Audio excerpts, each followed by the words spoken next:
ফলতা থেকে জাহাঙ্গীর খান সরে দাঁড়ানোই বিজেপির যত না উল্লাস, তার থেকে আমি দেখছি উল্লাস বেশি হচ্ছে সিপিএমের, যে এইবার বোধহয় তারা বিরোধী হতে পারবে।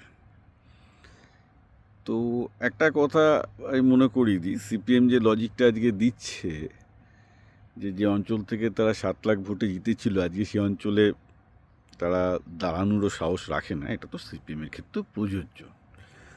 একটা সময় আরামবাগ এমপি কনস্টিটুয়েন্সিতে সিপিএমও ওরকম অনিল বোস বোধহয় ওখান থেকে 6 লাখ 7 লাখ 5 লাখ ভোটে জিতত, কারণ তিনিও ওই পুরো হুগলির আরামবাগ এলাকাটাকে বিরোধী শূন্য করে দিয়েছিলেন। বেসিক্যালি মমতা ব্যানার্জি সিপিএমের ট্যাকটিক্সই নিয়েছিলেন। এটাই দুর্ভাগ্য, যেটা বললাম, পশ্চিমবঙ্গে গত 50 বছর ধরে কোনো সংবিধান ছিল না। প্রথমে সিপিএম সংবিধান ভেঙে একটা পার্টি সংবিধানের রাজ্য তৈরি করলো, তারপর সেটাকেই তৃণমূল মাফিয়া সংগঠন বানিয়ে দিল। এই তো ঘটনা। সিপিএমের এতে কী লাফাচ্ছে আমি বুঝতে পারছি না। আলটিমেটলি এই জাহাঙ্গীর খানদের উত্থানের পেছনে, বা এই জাহাঙ্গীর খান বা ডায়মন্ড হারবার মডেল, যেখানে একটা বিরোধীকে 7 লাখ ভোটে হারানো যায়, যেটা গোটা ভারতবর্ষের রেকর্ড, এগুলো তো আবার সিপিএমেরই সৃষ্টি।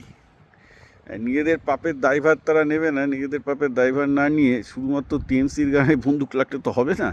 পুরো পশ্চিমবঙ্গকে একটা পুরো চূড়ান্ত নৈরাজ্যের এবং সংবিধানহীন একটা রাজ্যে পরিণত করে যে বিরোধী শূন্য করে দেওয়ার টেকনিক, এটা তো সিপিএমের তৈরি। আজকে মমতা ব্যানার্জি ভুল করেছেন কেন? তিনি সিপিএম থেকে শেখেননি। তিনি দেখেননি যে সিপিএম কী করে কোলাপস করে গেল যখনই সিপিএম তার পার্টি মেশিনারি তার পাশ থেকে চলে গেল। পশ্চিমবঙ্গে আজকে অবস্থাটা কি? অবস্থাটা এই যে বেসিক্যালি কোনো বিরোধী দলের পক্ষে দাঁড়ানোই মুশকিল।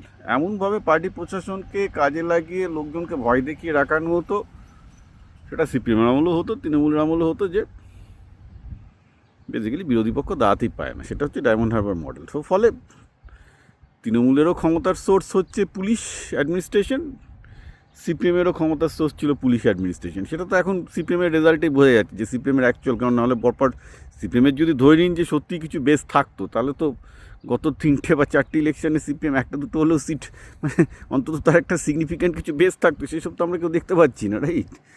তো একটা জিনিস খেয়াল রাখতে হবে, যে পাপ সিপিএম শুরু করেছিল সেই পাপটাই তৃণমূল এগিয়ে নিয়ে গেছে। আবার তারপর যদি সে এসে বলে যে এখন সিপিএম যদি এসে বলে যে অতএব তৃণমূলের জায়গায় এখন যেহেতু তৃণমূল নেই সেহেতু সিপিএমকেই দেবে, লোকজন সেই পাপের ধারে আবার ফিরে যেতে পারবে কি না সেটা দেখা যাক। আমার ধারণা ফলতায় যেটা হবে, কংগ্রেস ভালো ভোট পাবে।